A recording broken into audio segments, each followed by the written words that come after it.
আসসালামু আলাইকুম স্যার, আমাদের এই যে গাড়ি, এই গাড়ির টায়ার রোটেশন কাকে বলে এবং এই টায়ার রোটেশন কেন করতে হয়? ওয়ালাইকুম আসসালাম।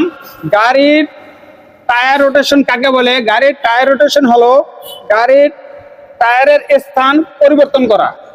সামনে টায়ার খুলে পিছনে এবং পিছনের টায়ার খুলে সামনে, এইভাবে কোনাকুনি পরিবর্তন করাকে টায়ার রোটেশন বলে। এইভাবে কোনাকুনি পরিবর্তন করাকে টায়ার রোটেশন বলে।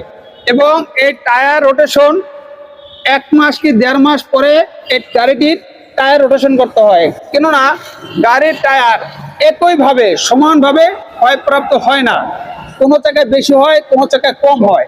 এই জন্য আপনি যখনই 1-1.5 মাস পরে গাড়ির টায়ার রোটেশন করবে, এতে করে টায়ারের আয়ু কয়েক গুণ বেড়ে যায় এবং দীর্ঘস্থায়ী পায়। এই জন্য এই টায়ারগুলো সঠিক নিয়মে রোটেশন করতে হয়। জি, আপনাকে অসংখ্য ধন্যবাদ স্যার আমাদের এই বিষয়টি জানানোর জন্য।